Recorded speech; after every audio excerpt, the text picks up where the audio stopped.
नमस्कार, मैं हूं हर्षिता और आप देख रहे हैं बेधड़क खबर।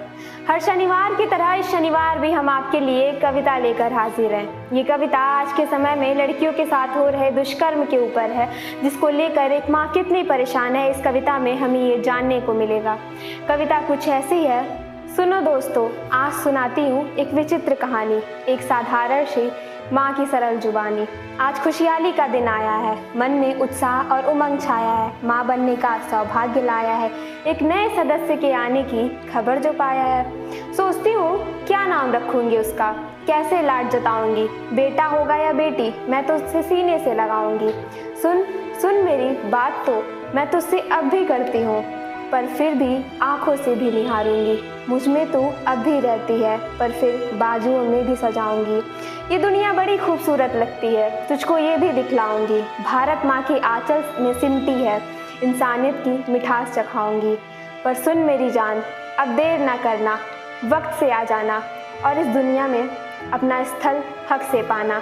आखिरकार फिर एक दिन वो समय आया जब उस नन्ही सी जान ने इस दुनिया में आने का मन बनाया। अजब सी उलझन थी, एक अजब सी घबराहट थी, उसको इस दुनिया में लाने की ही बस मेरी चाहत थी। उसके अब आने से फिजा बड़ी सुहानी सी थी, वो मेरा बेटा नहीं मेरी अप्सरा प्यारी थी।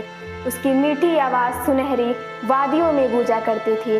वो जब माँ कह के मुझे बुलाती, बड़े प्यार से बुलाया करती थी। मेरी हथेली से भी छोटी उसके हाथे और उंगलियाँ थी। नाजुक सी वो बच्ची मेरे इस आंगन की जान थी।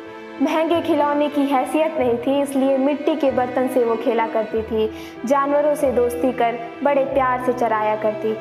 फिर एक दिन वो काली घटा छाई, कुछ खूंखार दरिंदों ने न जाने क्यों उस पर अपनी नज़र टिकाई। बच्ची वो मासूम थी, दुनियादारी से नासमझ थी। नन्ही सी जान अफीज़ा अभी सिर्फ 11 की ही तो थी। दूर थी वो मुझसे इतना कि उसकी आवाज़ भी ना सुनाई थी। उन राक्षसों के हाथों से जब उस मासूम ने अपनी जान गंवाई थी, कितना दर्द सहा होगा उसने, कितना बिलख के रोई होगी जब उसकी आह की आवाज़ को भी उस इंसानियत के दरिंदों ने आसानी से दबा दी होगी। जान मेरी अब निकल गई थी, मुझको माँ कहने वाली अब इस दुनिया से चली गई थी। खिलौने मिट्टी के वो छोड़ गई थी, बेचारी इस दुनिया से मुँह मोड़ गई थी। क्यों लाई मैं उसको इस दुनिया में, इस बात पे अफसोस होता है। इस जानवरों के संसार में जीवन का मतलब ही कहाँ होता है। अरे वो तो सिर्फ मासूम सी एक जान थी, धर्म जात तो इस संसार में आने पे ही पाई थी। ना मुस्लिम थी ना हिंदू थी जब वो मेरे आंगन में आई थी। दोस्तों, अगर इस दुनिया में इंसानियत का महत्व ही नहीं, औरत तो छोड़ो बच्चे भगवान का रूप होते हैं, ये सोचने के लिए वक्त भी नहीं, तो क्यों ना इस सृष्टि को खत्म करे, ना किसी को जन्म दे, ना जीवन जीने का तलब करे। आज के लिए इतना ही। अगर हमारी ये कविता आपको अच्छी लगी तो हमें कमेंट बॉक्स में ज़रूर बताएं। वीडियो को अगर आप फेसबुक पे देख रहे हैं तो हमारे चैनल को फॉलो करें, यूट्यूब पे देख रहे हैं तो चैनल को सब्सक्राइब ज़रूर करें। धन्यवाद।